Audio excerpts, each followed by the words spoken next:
Hi friends, good evening. कैसे हो आप लोग? मैं तो बिल्कुल ठीक हूँ। आप लोग भी बता दिया करो आप लोग कैसे हो। मैं आशा करती हूँ आप लोग अच्छे ही होंगे। भगवान करे आप लोग अच्छे से रहो। मैं आप लोग गृह प्रबंध एवं आंतरिक सज्जा बता रही थी। उसमें मैं आपको 2 चैप्टर फिनिश करती। एक क्या है रंग और दूसरा फ्लावर अरेंजमेंट, जिसे पुष्प व्यवस्था कहते हैं। इनके क्वेश्चन भी मैंने आपको बता दिया। यूथ के जितने क्वेश्चन थे वो भी मैंने आपको बता दिया। आज मैं शुरू करना चाहती हूँ कला के तत्व, जिसपे आप लोग मेरा सहयोग दीजिएगा। आप लोग हमारे चैनल को लाइक शेयर सब्सक्राइब कर दीजिएगा, क्योंकि आप लोग के सपोर्ट से ही ये चैनल आगे बढ़ सकता है। तो देखिए, ज़्यादा बातें नहीं करते हैं। कला के तत्व चैप्टर का नाम है, अध्याय है 39। आप देख रहे हैं। मैं आपको ये बताना चाहती हूँ, ठीक है? तो चलिए कंसंट्रेट हो जाइए। कला मनुष्य के भाव अभिव्यक्ति का एक सुंदर और श्रेष्ठ एवं सशक्त माध्यम है। थोड़ा सा इसको बताने से पहले मैं आपको कुछ चीज़ें थोड़ा सा क्लियर कर देती हूँ। इसमें दिया हुआ है कला के तत्वों के बारे में आपको जानना है। फिर आपको क्या जानना होगा? कला के सिद्धांत के बारे में आपको जानना होगा। तो आप सोचते हो कि कला के तत्व क्या है, सिद्धांत क्या है, फिर इसका जान के हमारे जीवन में उपयोग क्या है। तो आपको मैं बता देती हूँ कि इनका हमारे जीवन पे हर क्षण उपयोग है। अगर समझिए, जिसको चीज़ें सजावट, रंग रोगन इत्यादि चीज़ें अगर पसंद है, और सबके जीवन में रंग है, सबके जीवन में कला है, सबके जीवन में इनका प्रयोग है। लोग समझ नहीं पाते, लेकिन कहीं ना कहीं इसका प्रयोग करते हैं, ठीक है?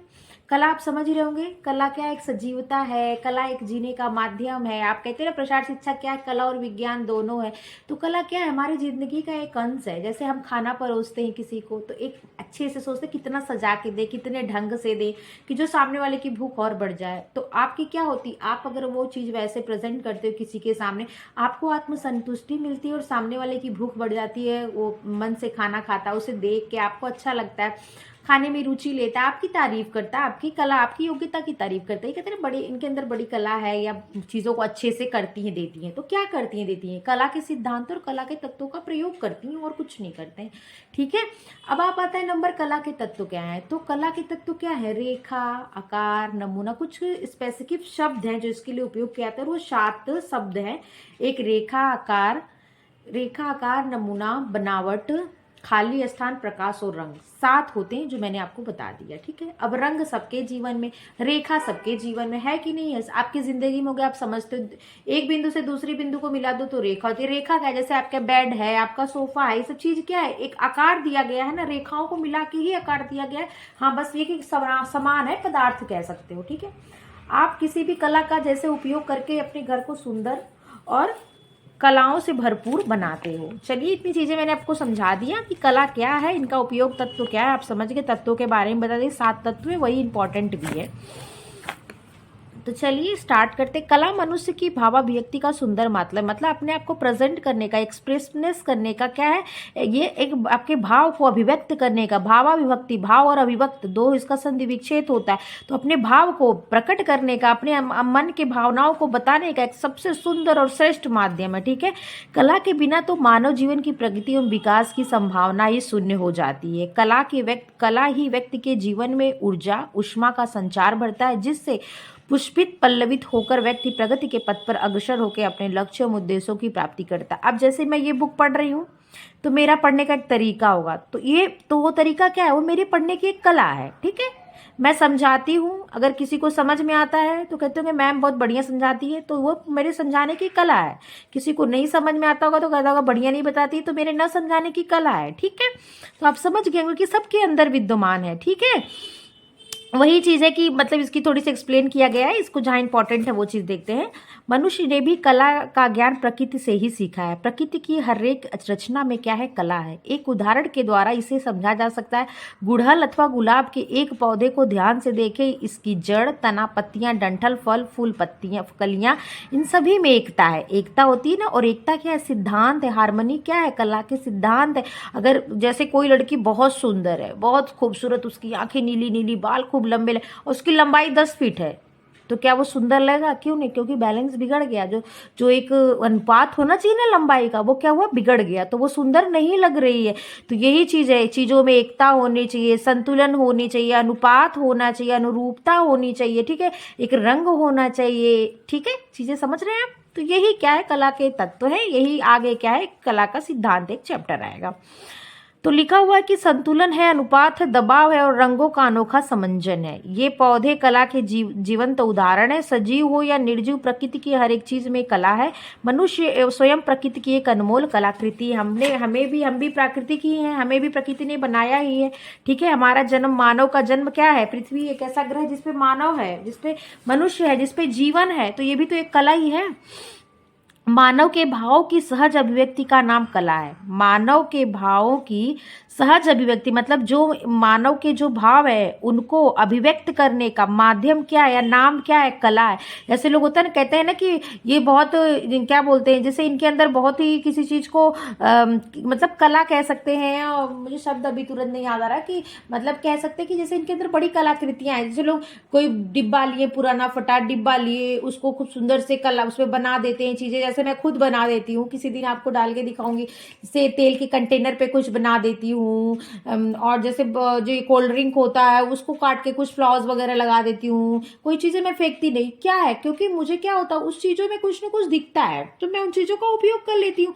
तो क्या है, वो मेरे मन के अंदर है। मैंने उस डिब्बे, वैसे तो हमने तेल का वो डिब्बा देखा, मैं एग्जाम्पल के रूप में ले रही हूँ। तेल का वो डिब्बा है, तेल खत्म हुआ, जिसको उसमें कला नहीं दिखती होगी वो उठाता होगा, फेंक देता होगा, कूड़े वाले को दे देता होगा। ठीक है, लेकिन मैं क्या है, मुझे उस डिब्बे में भी कला दिखती है, उन चीजों में भी क्या कोई आकार दिखता है, तो मैंने उसको आकार दे दिया, वो घर की सजावट हो गई।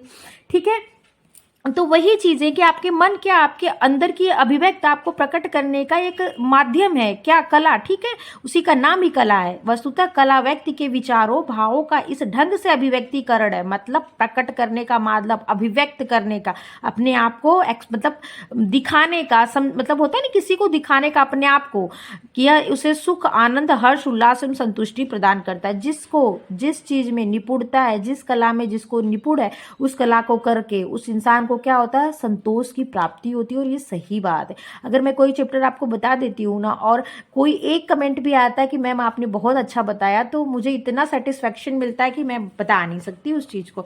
तो वही होता है। यह जीवन के उत्कर्ष एवं आनंद की अभिव्यक्ति करती है। कोई भी कला, चाहे वह चित्रकला हो, नृत्य कला हो, मूर्ति कला हो, संगीत कला हो, हस्तशिल्प कला हो, भवन निर्माण कला हो अथवा गृह सज्जा कला हो, यह कलाकार के अंतरतम की भावनाओं को प्रकट करता है। कला के माध्यम से व्यक्ति अपने भीतर की भावनाओं को, कलात्मक विचारों को क्या करता है? प्रकट करता है। ठीक है,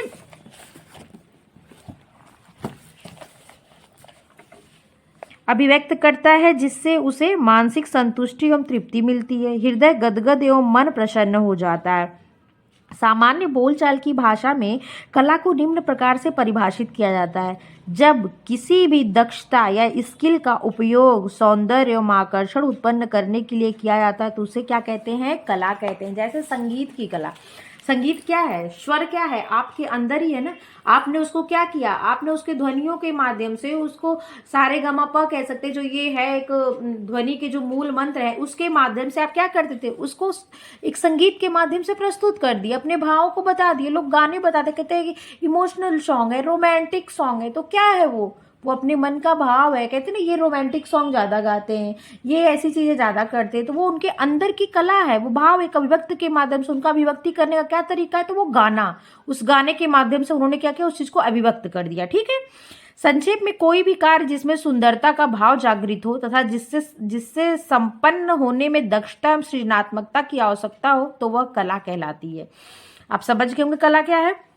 कला व्यक्ति को अनुपम सुख एवं नैसर्गिक आनंद की अनुभूति करता है। प्रत्येक व्यक्ति सुंदर वस्तुओं को देखकर हर्ष, आनंद एवं सुख का अनुभव लेता है।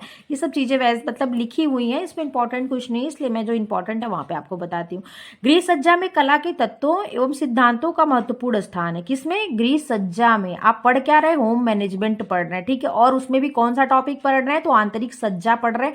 आंतरिक सज्जा का कौन सा टॉपिक पढ़ रहे हैं? तो आप बताएंगे मैम कला के तत्व पढ़ रहे हैं। ठीक है, तो गृहिणी अपने घर को सज्जा तभी तो उत्तम तरीके से कर सकती है जब उसे कला के तत्वों का ज्ञान हो। कला के तत्व कितने हैं?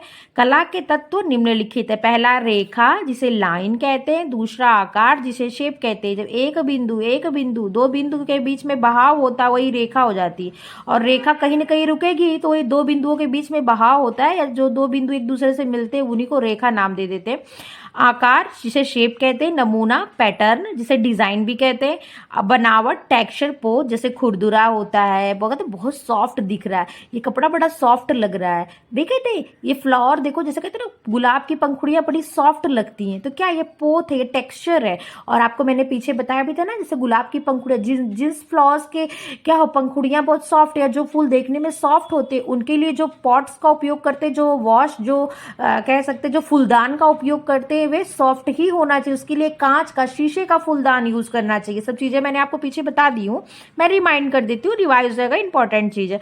बनावट टेक्सचर हो गया, रंग कलर भी पूरा मैंने आपको बता दिया। प्रकाश बताऊंगी, खाली स्थान ओपन स्पेस, 7 जो होते हैं रेखा, आकार, नमूना, रंग, प्रकाश, खाली स्थान और बनावट, यही 7 क्या है रेखा के तत्व हैं। इनका कैसे उपयोग करना है यही आगे बताया गया। अब देख लीजिए कला के तत्व मात्र एक नजर में कौन कौन। आपने रेखा देखा, तो रेखा में भी कैसी रेखा, अब आपके मन में आता होगा ना रेखा, तो रेखा में भी कैसी रेखा, आपने अभी रेखा जान लो, तो आप यहाँ पे जान लो, मैं आपको यहाँ बता देती हूँ। ब्लैक बोर्ड रहता ना तो ज्यादा मजा आता है।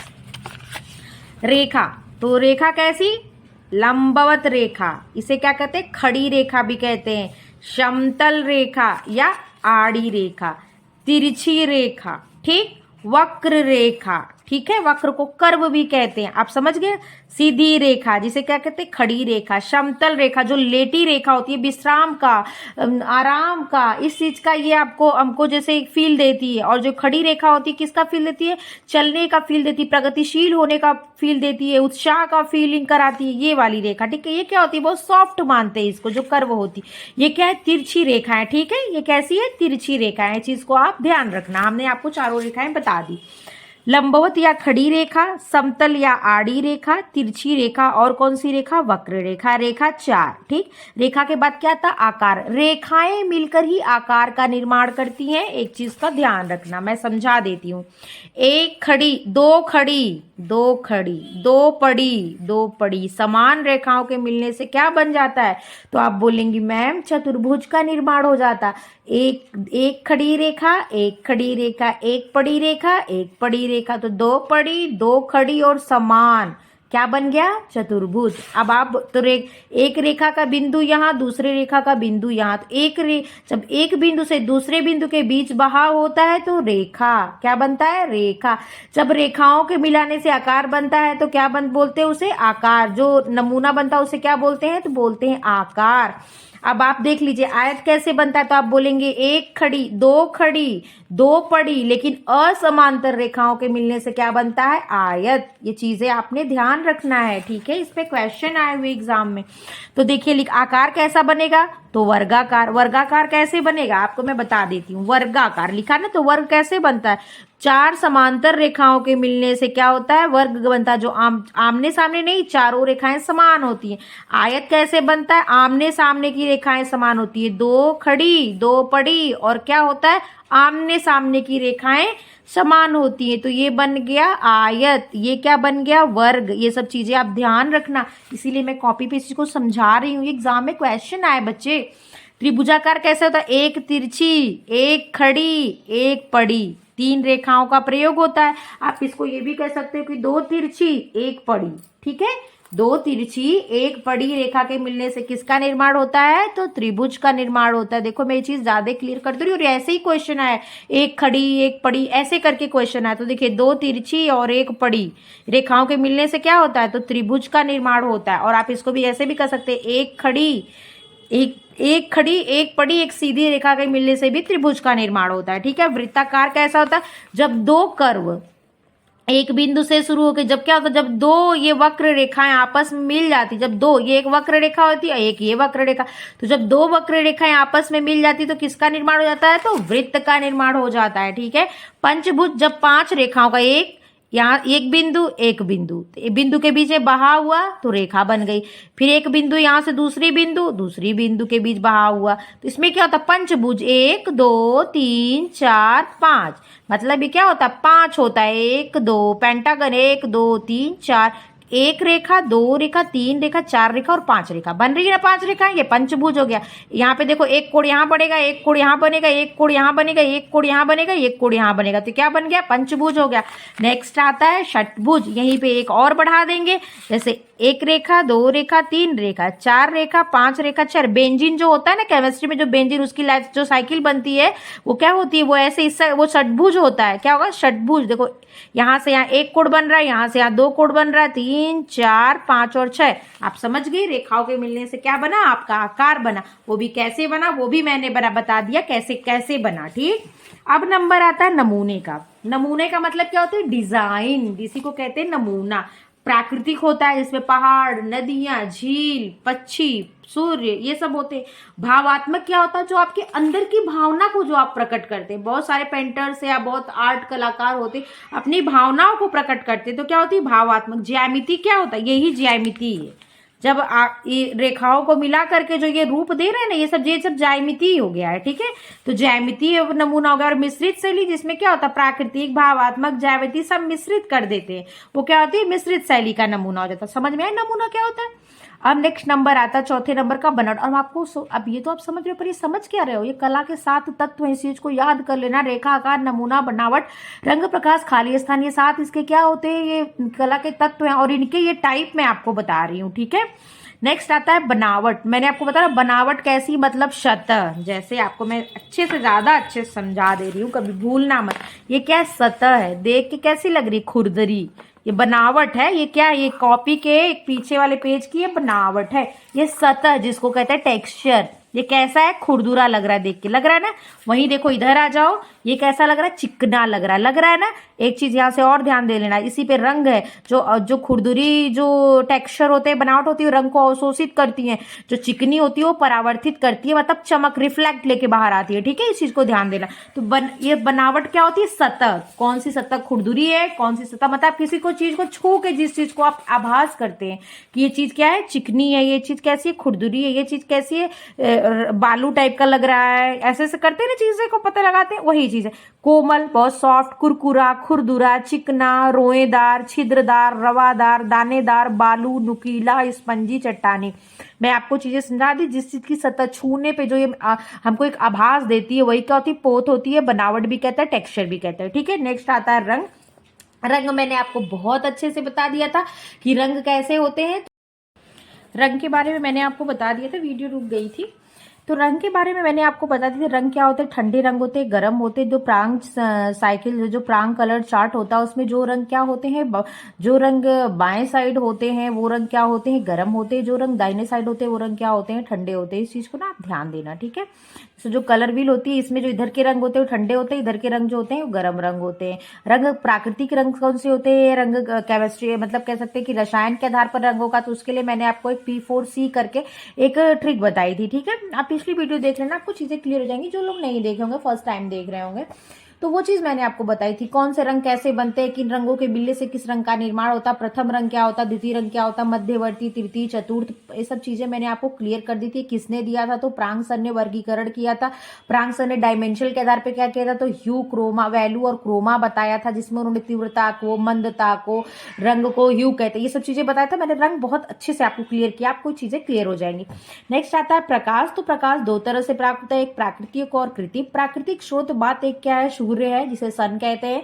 तो प्राकृतिक स्रोत क्या है? सूर्य है, सन कहते हैं। चंद्रमा का भी मानते हैं, लेकिन मेन जो होता है वो सूर्य ही है। चंद्रमा रात में हल्का सा प्रकाश देता है, इसलिए मैं इसमें रिलेट मतलब कह दे रही हूँ।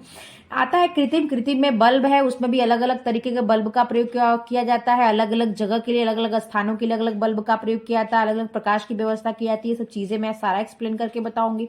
खुला स्थान जैसे होता है, खुले स्थान के ये कह सकते हैं, जैसे आपने कहीं पे भी कोई चीज का डेकोरेशन किया है, डेकोर करवाया कहीं पे आपने, तो अगर उसी में भर दीजिए देश भर का कहीं यहाँ कोई, तो क्या होता है? चीजें उसी में एक दूसरे से मिल के रह जाती है, कोई चीजें खुल के नहीं दिखती है। तो खुला स्थान का मतलब होता है जब खाली स्थान आप छोड़ देते हैं ना कहीं, मतलब स्पेस कर छोड़ छोड़ के कोई चीजें करते हैं। ऐसे आप लोग मान लो कोई एक कपड़ा खरीदा, उस पर डिजाइन क्या होती है, देखो जैसे कपड़ा होता है तो कहीं एक यहाँ होती है, एक यहाँ होती है, एक यहाँ होती है, क्या होती है, ऐसे होती है ना। अगर मान लो पूरा भर के भी रहेगी तो कुछ दूर रहेगी, फिर कुछ दूर मतलब क्या होगा, ऐसे प्लेन रहेगा। क्यों होता है ऐसे? क्योंकि वो क्या होता है, जो खाली स्थान छोड़ा जाता है उससे वो और खुल के आती है, उसका क्या होता है, खुल के और दिखती है चीजें और प्रकट होती हैं और आंखों को क्या होती है, आकर्षित करती हैं। तो इसीलिए इन्हीं चीजों को ध्यान रखकर कला के तत्वों में खाली स्थान का भी ध्यान रखा गया है। ठीक है, आपने समझ लिया कला के तत्व कितने, शात, रेखा, आकार, नमूना, बनावट, रंग, प्रकाश, खाली स्थान, इतनी चीजें मैंने आपको बता दी और यहां से समझा दी। ठीक है, अब चलिए आगे थोड़ा सा दो चार चीज मैं बता देती हूँ, या तो रेखा पूरा कंप्लीट कर देती हूँ आज। उपरोक्त सभी तत्व यद्यपि अलग अलग हैं परंतु ये एक दूसरे से परस्पर संबंधित हैं। इनमें आपस में गहरा एवं घनिष्ठ संबंध होता है। इनके संतुलित समन्वय से ही सुंदर एवं चित्त आकर्षण कला का सृजन होता है। सबको पता है हर चीज का एक दूसरे में, अगर रेखा ही नहीं होगी तो आकार ही नहीं बनेगा, आकार ही नहीं होगा तो आप रंग किस में भरेंगे। जैसे आप मैं एक बात कह रही हूँ, जैसे कपड़े ही ले लो, जैसे क्या है, आपने कपड़े का डिजाइन दी, कपड़े को काटा, तो आप रेखा ही तो बना रहे, एक बिंदु से दूसरे से आपने यहाँ से मतलब मान लो जैसे एक समीज काटना है, कुर्ता काटना है। ठीक है, तो आपने क्या करना है, एक कपड़ा लिया, प्लेन कपड़ा लिया, तो आपने यहाँ से यहाँ गला काटा, तो एक बिंदु से दूसरे बिंदु के बीच में जो बहाव किया तो वही तो एक रेखा का निर्माण हुआ ना, आधा करो बना ना। फिर यहाँ पे ऐसे किया, फिर यहाँ से यहाँ क्या काटा, कंधे का काटा, बागा, फिर यहाँ नीचे का, ये क्या कर रहे हैं, तो आप क्या करें, एक बिंदु से दूसरे बिंदु को मिला रहे हैं और मिलने पे जो चीज बन रही है वही रेखा है, जो ये बहाव हो रहा है वही क्या है, रेखा। रेखा कट गई तो मिलके क्या बन गया, एक समीज का आकार दे दिया आपने, कुर्ते का क्या हुआ, आकार दे दिया। अब इसमें क्या करना पड़ेगा, तो इसमें आप क्या करेंगे, रंग देंगे। ठीक है, सफेद भी पहनते हैं लेकिन रंगीन कपड़े पहनते हैं, इसमें आपने रंग भरा। तो वो भी रंग किसके, मैं एक एग्जांपल के लिए आपको समझा रही हूँ, वो भी रंग कैसा भरा, जैसे आपने दिन के हिसाब से कपड़े पहने हैं तो लाइट भर दिया, रात के हिसाब से पहने हैं तो रंगीन भर दिया, नहीं तो किसी अवसर के अकॉर्डिंग, जैसे कहीं शोक में जाना है तो काला रंग का कपड़ा पहन लिया, कहीं कहीं दुख व्यक्त करने जाना है तो सफेद रंग का कपड़ा पहन लिया, कहीं शादी विवाह में जाना है तो लाल रंग का, दुल्हन है तो लाल रंग कपड़ा पहन, तो क्या वो आपने रंग भर दिया। रंग भर दिया तो पूरा रंग भरने के बाद आप उस पर डिजाइन बनाते हैं। ठीक है, डिजाइन बनाते हैं ना कपड़े पे, तो ये डिजाइन ही क्या, आप उसी के तो तत्व पढ़ रहे हैं। तो उसमें आपने क्या किया, जैसे एक फूल बना दिया, एक दूसरा फूल यहाँ, दूसरा फूल यहाँ, तो यहाँ नीचे पूरा बना दिया, थोड़ी स्पेस खाली करी, तो ये खाली स्थान आपने छोड़ दिया, यहाँ पे क्या किया आपने, डिजाइन बना दिया। ठीक है, आपने समझ ली चीजें, आपने डिजाइन बना लिया, खाली स्थान छोड़ दिया, देखिए यहाँ से रेखा बन गया, ये आकार बन गया। ठीक है, और लाइट पड़ेगा, लाइट कपड़े, लोग कहते हैं ना प्रकाश के हिसाब से कपड़ा पहनना चाहिए। रात के टाइम में लोग डार्क कलर कपड़ा पहनते हैं, दिन के समय क्या होता है हल्के रंग, रात में देखिए लोग बहुत स्पार्कल वाले चमकीले कपड़े पहनते हैं। क्यों? क्योंकि जब प्रकाश पड़ेगा तो वो खुल के आएगा और खुल के दिखेगा। तो आपको इसमें तत्व दिख रहे हैं ना, एक कुर्ते बनाने में देखो आपने सारे तत्वों का उपयोग किया ना, उसके बाद भी इसमें क्या होगा, संतुलन का भी मतलब सिद्धांतों का भी उपयोग किया जाएगा। संतुलन में होना चाहिए, एकता लिए होना चाहिए, उनका एक अनुपात होना चाहिए। कोई भी एक मीन, जैसे गले पे क्या होता है 100 बटन लगा देते हैं, क्यों लगाते हैं, ये आपको बल देता है, इम्फेसिस हो जाता है। तो यही क्या है कि ये चीजों को बनाने के लिए कला के तत्वों और सिद्धांतों का प्रयोग किया जाता है। डिजाइनर क्या करते हैं, यही करते हैं और इनका हर जगह प्रयोग है। मैं बस आपको ये एग्जाम्पल के लिए ऐसे बता दी हूँ। चलिए आता है नंबर 1 रेखा का, जिसे लाइन कहते हैं। पुष्प सज्जा में रेखा अमूल्य योगदान होता है रेखा का। यह किसी भी कलात्मक सृजनशीलता की पहली महत्वपूर्ण एवं आवश्यक इकाई है। रेखा नहीं तो कुछ नहीं, यह किसी भी कला का आधार है। सही बात है, यह किसी कला का क्या है, आधार है, मतलब जड़ है, आप इसको कह सकते हो, बेन यही है। चाहे वह चित्रकला हो, मूर्ति कला हो, हस्तशिल्प कला हो, भवन निर्माण कला हो अथवा वस्त्र कला हो। अभी मैं वस्त्र का आपको बताई भी एग्जाम्पल देके, इसके बिना कलात्मक वस्तुओं का निर्माण हो ही नहीं सकता। ठीक, समझ गए। रेखा का अर्थ है दो बिंदुओं के मध्य बहाव। और इस चीज को आप समझ गए कि दो बिंदुओं के मध्य बहाव क्या कह रहा है, तो यही कह रहा है एक बिंदु यहाँ, एक बिंदु यहाँ, यहाँ से यहाँ तक जाना ही क्या हुआ, रेखा बन गया। और यही दो बिंदुओं के मध्य क्या हो गया, बहाव हो गया। ठीक है, दो बिंदुओं के मध्य क्या हो गया, बहाव हो गया। दो बिंदुओं के मध्य जिस प्रकार का बहाव होगा उसी प्रकार की रेखा का निर्माण होगा। चाहे वो सीधी बनेगी, चाहे वो टेढ़ी बनेगी, चाहे वो समतल बनेगी, चाहे वो वक्र बनेगी, चाहे वो अर्ध वक्र बनेगी, चंद्राकार, सी एल, किसी भी शेप की। ठीक है, जैसे गोल, तिरछा, खड़ा, आड़ा, वक्र आदि। आकार एवं डिजाइन का निर्माण रेखाओं के जोड़ से होता है। आप ये सब चीजें समझ गए होंगे, किताब में अब एक्सप्लेन न करूं तो भी आप समझ गए होंगे।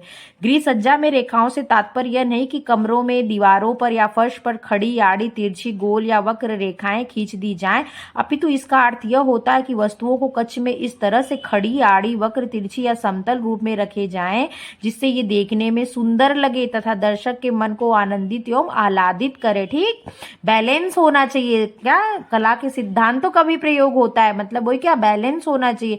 रेखाओं का मन पर संवेगात्मक प्रभाव पड़ता है। क्या होता है, इमोशनल, एक संवेग रेखाओं का प्रभाव पड़ता है। कभी कभी कुछ चीजें किसी के घर में घुसे तो बेचैनी सी फील होती है, रंग देख के, घर का कलर देख के, घर में इतनी सामानें भरी होती हैं। ठीक है, तो क्या होता है, इनका संवेगात्मक हमारे असर पड़ता है, जैसे सजीवता, क्रियाशीलता, नीरसता, बेचैनी और व्यग्रता का। ठीक है, रेखाएं मुख्यतः 4 प्रकार की होती हैं। आपको पता हो गया रेखाएं कितने प्रकार की थी। एक मैम ने क्या बताया था, तो आप बोलेंगे खड़ी, खड़ी। दूसरी क्या बताया था, तो पड़ी। तीसरी क्या बताया था, तो तिरछी। चौथी क्या बताया था, तो वक्र। ठीक है, बस 4 रेखाएं होती हैं, यही चारों रेखाएं हैं।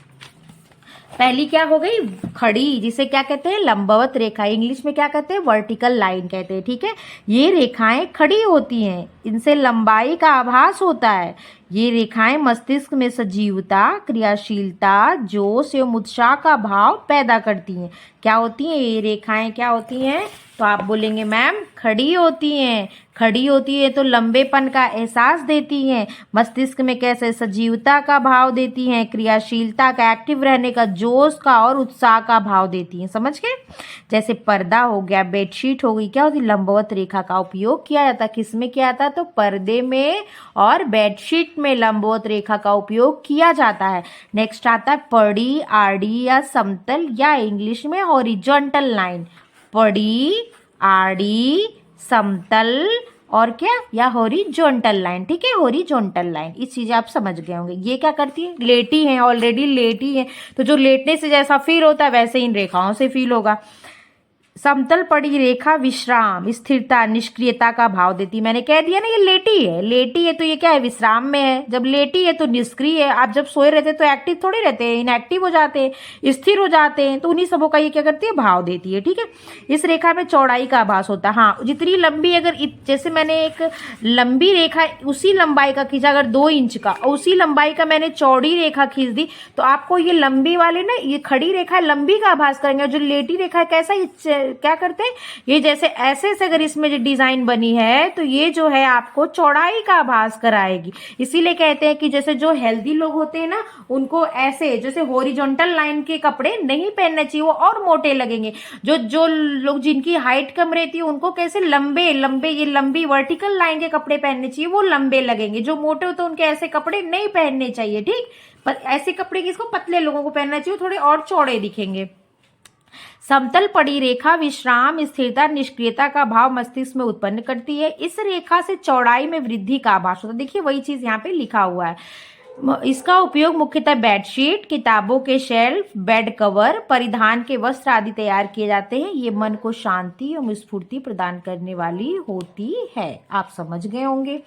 नेक्स्ट आता है तिरछी रेखा, जिसे डायगोनल लाइन कहते हैं। ठीक है, तिरछी रेखा से शालीनता, कौन सी रेखा, ये जो तिरछी रेखा है, ये तिरछी रेखा। ठीक है, ये कैसी, शालीनता, नमनीयता एवं सहिष्णुता का भाव उत्पन्न करती है। कैसी, शालीन है। जो लोग ऐसे मतलब ट्रिक समझे से लोग बहुत जो शालीन होते हैं, बड़े शांत शालीन से होते हैं, वो नहीं होता जैसे थोड़ा सा सिर उर झुकाए हुए आराम से खड़े रहते हैं, तो वही क्या हो, थोड़ा सा ये थोड़ा सा सिर उर झुका के थोड़ा सा आराम से ऐसे ही खड़ा है, लेजी सा। देखिए तो ये क्या हो गया, ये शालीन हो गया। और क्या हो गया, ये जो है कि मतलब नमनीय हो गया और सहिष्णुता का भाव इसके अंदर लाता है। ये अनुपम सौंदर्य के द्योतक होते हैं। क्या होता है, इसमें सौंदर्यता का भाव आता है। इसमें कैसा भाव आता है, तो सौंदर्यता का। तकिया के गिलाफ, देखिए जैसे कुशन आप जैसे देखते होंगे, जो सोफा वगैरह पे रहता तो है ऐसे वर्गाकार में, जैसे आपने कुशन लिया है तो ये कैसा रहेगा, ऐसे वर्गाकार रहता है, ऐसे रहता है। लेकिन आप उसको रखते ऐसे है ना, ऐसे रखा जाता है ना बीच बीच में सोफे पे। क्यों, आपको मैं ये चीज दिखा देती हूँ। जैसे मान लीजिए आपका सोफा है,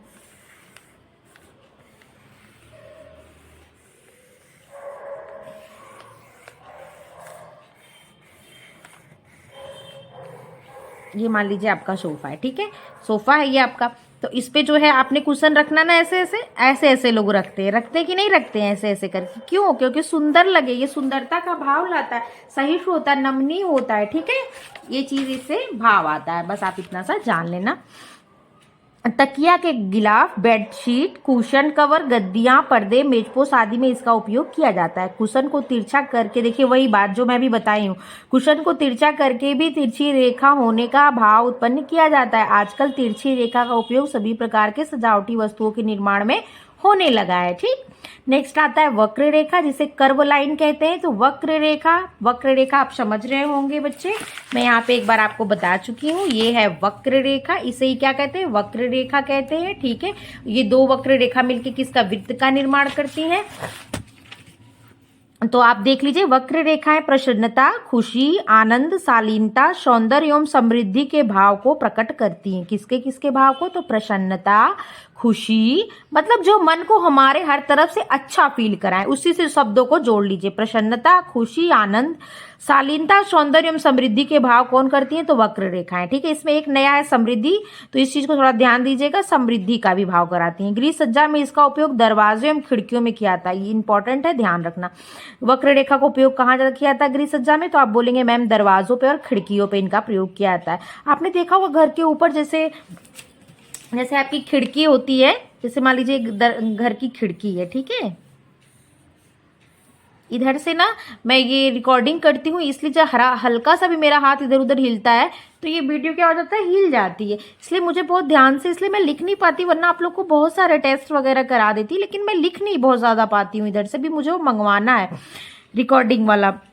तो मान लीजिए आपकी खिड़कियां हैं, ठीक है, आपने समझ लिया आपकी खिड़कियां हैं। आजकल क्या होता है, फैशन के लिए या जो भी डिज़ाइन, इसके ऊपर हल्का सा ऐसे ऐसे डिज़ाइन बनाई जाती है ना, ऐसे क्या कहते हैं, डिज़ाइन बना जाती है या ऐसे बना दी जाती है। क्या होता है, सुंदर लगने के लिए, सुंदरता के लिए आप बनाते हैं ना। दरवाजे के ऊपर भी देखिए बना होता है, सब लोग के घर अपना अपना ध्यान देना बना होता है। सोचो आज के पहले भी लोगों को, सोचो इसी का ज्ञान लेके, मेरा घर पुराना है, मेरा एक घर है बहुत पुराना है, बहुत बड़ा किले जैसा है, बहुत बड़ा सा, उन पे जो घर पे जो दरवाजे लगे ना, उनमें ऐसे ऐसे नक्काशियां हुई हैं। सोचिए ऐसे ऐसे पूरी नक्काशियां हुई हैं, सुंदर सुंदर। सो ये तब के लोगों को भी कला के सिद्धांत और ये कला के तत्वों का ज्ञान था। तो देखो वही क्या अनुभव कराते हैं, तो ये क्या होते हैं, इनका प्रयोग खिड़की और दरवाजों में किया जाता है। यहाँ से आप समझ जाना कि मैम ने चित्र बना के बताया था। सज्जा में विभिन्न प्रकार के भाव उत्पन्न करने के लिए इसे रेखा का प्रयोग किया जाता है। ठीक है, यहाँ तक रेखा समाप्त हो जाती है। कल मैं आपको आकार बताऊंगी, कल मैं ये चैप्टर खत्म कर दूंगी, क्योंकि आज ये चैप्टर बहुत लंबा हो जाएगा, नहीं तो फिर आपको ओवर हो जाएगा। ठीक है, तब तक के लिए अगर आपको मेरी वीडियो अच्छी लगी है तो लाइक शेयर सब्सक्राइब कर दिया करो। आप लोग देख रहे हो इसके लिए बहुत बहुत धन्यवाद आप लोग को। Thank you, take care.